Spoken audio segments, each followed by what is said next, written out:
International union of railway का मुख्यालय कहाँ पर है? इंटरनेशनल यूनियन ऑफ रेलवे का मुख्यालय कहाँ पर है?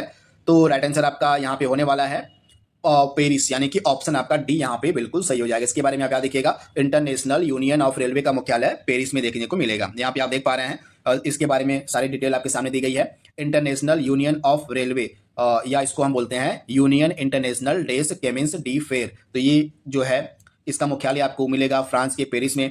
1922 में यह अस्तित्व में आया, यानी कि स्थापना उसकी 1922 में की गई थी। यह रेलवे क्षेत्र का प्रतिनिधित्व करता है और दुनिया भर में रेल परिवहन को बढ़ावा देता है। तो आप याद देखिएगा, रेलवे की जो अंतर्राष्ट्रीय संस्था है उसको हम बोलते हैं इंटरनेशनल यूनियन ऑफ रेलवे। तो ये फैक्ट आपको याद रखना है, इसका आप स्क्रीनशॉट ले लीजिएगा।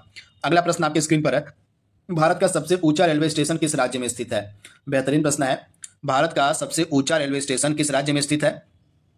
तो राइट आंसर क्या होने वाला है आपका? पश्चिम बंगाल, यानी कि ऑप्शन आपका यहाँ पे जो ए है बिल्कुल सही हो जाएगा। पश्चिम बंगाल में भारत का सबसे ऊंचा रेलवे स्टेशन है। तो आइए इस प्रश्न की डिटेल को भी देख लेते हैं थोड़ा सा। यहाँ पे आप देख पा रहे हैं सारी डिटेल आपके सामने मेंशन है। भारत का सबसे ऊंचा जो रेलवे स्टेशन है पश्चिम बंगाल राज्य में स्थित है। इस रेलवे स्टेशन का नाम आप याद कर लीजिएगा, घूम रेलवे स्टेशन, जो कि 2258 मीटर या 7407 फुट की ऊंचाई पर स्थित है। तो ये फैक्ट आप याद रखिएगा। इस रेलवे स्टेशन का नाम है घूम रेलवे स्टेशन। यह रेलवे स्टेशन दार्जिलिंग पहाड़ी वाले क्षेत्र में स्थित है तथा इस रेलवे स्टेशन पर आपके सर के ऊपर बादल जो है मंडराते हुए दिखेंगे। तो इसी कारण से यह भारत का सबसे ऊंचा रेलवे स्टेशन माना जाता है। तो ये फैक्ट आप याद रखिएगा। इस स्टेशन का जो निर्माण है अंग्रेजों ने 1878 में शुरू किया था। तो सारे फैक्ट आपके सामने क्लियर कर दिए गए हैं, इसका आप स्क्रीनशॉट ले लीजिएगा। इंपॉर्टेंट यह प्रश्न आपके एग्जाम के लिए है। अगला प्रश्न आपके स्क्रीन पर है, विश्व का सबसे ऊंचा रेलवे स्टेशन तांगगुला रेलवे स्टेशन कहाँ स्थित है? यह विश्व का सबसे ऊंचा रेलवे स्टेशन का नाम यहाँ पे दिया गया है तांगगुला, इस प्रकार से लिखा है यहाँ पे। तांगगुला रेलवे स्टेशन जो है यह विश्व का सबसे ऊंचा रेलवे स्टेशन है। इसकी लोकेशन हो जाएगी आपकी चीन में, यानी कि ऑप्शन आपका ये यहाँ पे बिल्कुल सही हो जाएगा। तो भारत का सबसे ऊंचा रेलवे स्टेशन आपका है पश्चिम बंगाल में और विश्व का सबसे ऊंचा रेलवे स्टेशन आपका है चीन में। तो दोनों ही आपको याद रखना है। यहाँ पे थोड़ी सी डिटेल आपके सामने दी गई है जिसको आप देख सकते हैं। तो दुनिया का सबसे ऊंचा रेलवे स्टेशन चीन के कब्जे वाले तिब्बत में है। इसका नाम तांगगुला रेलवे स्टेशन है। तो ये फैक्ट आपको याद रखना है। अगला प्रश्न आपके स्क्रीन पर है, भारत में दुनिया का सबसे ऊंचा arc railway bridge Jammu Kashmir में किस नदी पर बनाया गया है? तो आप सभी को पता होगा, भारत में जो दुनिया का सबसे ऊंचा आर्क रेलवे ब्रिज बनाया गया है जम्मू कश्मीर में, यह जो है चिनाब रिवर पर बनाया गया। कहां पर? तो चिनाब नदी पर, यानी कि ऑप्शन आपका यहाँ पे सी बिल्कुल सही हो जाएगा। इस प्रश्न की आइए डिटेल को कवर कर लेते हैं। तो यहाँ पे सारी डिटेल आपके सामने मेंशन है। दुनिया का सबसे ऊंचा जो आर्क ब्रिज है जम्मू कश्मीर के चिनाब नदी पर बना है, इसका नाम है चिनाब रेलवे ब्रिज। यह नदी से 359 मीटर ऊंचाई पे है। इसकी ऊंचाई भी आप याद कर लीजिएगा, 359 मीटर की ऊंचाई पर यह बनाया गया रेलवे ब्रिज है। यह एफिल टावर से भी 35 मीटर ऊंचा है। अगस्त 2022 में इसका उद्घाटन किया गया था। तो ये फैक्ट आप याद रखिएगा। चिनाब रेल ब्रिज जो है जम्मू कश्मीर की उधमपुर श्रीनगर बारामूला रेल लिंक परियोजना का हिस्सा है। यह जो पुल है रामबन जिले के संगलदान को रियासी से जो कवर करता है जम्मू कश्मीर में। तो सारे फैक्ट आपको याद रखने हैं। कम से कम इसकी ऊंचाई आप याद रखिएगा। ऊंचाई डायरेक्टली कई बार एग्जाम में पूछ ली आती है। चिनाब नदी पर यह बना है जम्मू कश्मीर में और यह एफिल टावर से भी बहुत ज्यादा ऊंचाई पर बनाया गया है। अगला प्रश्न आपके स्क्रीन पर है, भारतीय रेलवे का मुख्यालय यहाँ पे पूछा गया कि कहां पर है? भारतीय रेलवे का मुख्यालय कहां पर है? तो राइट आंसर क्या होने वाला है? नई दिल्ली। ऑप्शन आपका यहाँ पे सी 100% सही हो जाएगा, नई दिल्ली। पहली जो वंदे भारत ट्रेन थी कहां से कहां तक चलाई गई थी? बेहतरीन प्रश्न है। पहली वंदे भारत ट्रेन जो है कहां से कहां तक चलाई गई थी?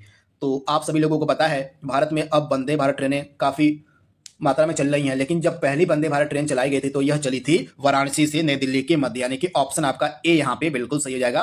वाराणसी से नई दिल्ली के मध्य जो है पहली वंदे भारत ट्रेन स्टार्ट करी गई थी। तो ऑप्शन आपका ए यहाँ पे 100% सही हो जाएगा। तो यहाँ पे आप देख पा रहे हैं डिटेल को, वंदे भारत एक्सप्रेस भारत की पहली सेमी हाई स्पीड ट्रेन है जिसका पहले नाम ट्रेन 18 भी हुआ करता था। पहले इसका नाम ट्रेन 18 भी था। फरवरी 2019 को नई दिल्ली रेलवे स्टेशन से प्रधानमंत्री नरेंद्र मोदी के द्वारा इसकी शुरुआत करी गई थी और यह पहली बार चली थी वाराणसी से नई दिल्ली के मध्य। ये फैक्ट आपको याद रखना है। और इसका पुराना नाम क्या है वंदे भारत ट्रेन का? ट्रेन 18 के नाम से भी इसको पहले जाना जाता था। ये सारे फैक्ट आपको याद रखना है। अगला प्रश्न आपके स्क्रीन पर है, वंदे भारत ट्रेन के डिब्बे कहाँ बनते हैं? वंदे भारत ट्रेन के डिब्बे कहाँ बनते हैं? तो वंदे भारत ट्रेन के डिब्बे बनते हैं चेन्नई के पेरम्बूर में। ऑप्शन आपका यहाँ पे बी जो है बिल्कुल सही हो जाएगा। इसके बारे में आपको याद रखना है। तो यहाँ पे आप देख पा रहे हैं वंदे भारत ट्रेन के डिब्बे चेन्नई के पेरम्बूर में स्थित इंटीग्रल कोच फैक्ट्री में बनते हैं। तो ये फैक्ट आप याद रख सकते हैं। तो इंटीग्रल कोच फैक्ट्री कहाँ पर है? चेन्नई के पेरम्बूर में है और यहीं पे वंदे भारत ट्रेन के डिब्बे भी मैन्युफैक्चर किए जाते हैं। अगला प्रश्न है, एक ट्रैक बनाने वाली दो पटरियों के अंदरूनी किनारों के बीच की दूरी को क्या कहा जाता है? बेहतरीन प्रश्न है। एक ट्रैक बनाने वाली दो पटरियों के अंदरूनी किनारों के बीच की दूरी को हम क्या कहते हैं? इसको बोला जाता है गेज, यानी कि ऑप्शन आपका सी यहाँ पे बिल्कुल सही हो जाएगा। गेज इसको कहा जाता है। अगला प्रश्न है, भारत की पहली जो रेलगाड़ी थी यह कितनी दूरी इसने तय करी थी, आपसे पूछा गया है। तो मुंबई से थाने के बीच भारत की पहली रेलगाड़ी चली थी। तो पहली चीज तो ये आपको याद रखनी है, मुंबई से आपके थाने के बीच, मुंबई से लेके थाने के बीच जो है भारत की जो पहली रेलगाड़ी थी 1853 ईस्वी में चली थी। टोटल जो है इसने 34 किलोमीटर की डिस्टेंस को कवर किया था। तो ऑप्शन आपका यहाँ पे सी बिल्कुल सही हो जाएगा। 34 किलोमीटर के डिस्टेंस को इसने कवर किया था मुंबई से थाने के बीच में। ऑप्शन सी आपका बिल्कुल सही है। हाल ही में भारतीय रेलवे ने गुड्स गार्ड का नाम बदलकर क्या कर दिया है? तो आप सभी को पता होगा, अगर आपने करंट अफेयर्स को फॉलो किया होगा लगातार, तो कुछ समय पहले भारतीय रेलवे के द्वारा गुड्स गार्ड का जो नाम है यह बदल कर क्या रख दिया गया था? तो अब गुड्स गार्ड को ट्रेन मैनेजर कहा जाता है। तो ऑप्शन आपका यहाँ पे बी बिल्कुल सही हो जाएगा। ट्रेन मैनेजर अब इनको बोला जाता है।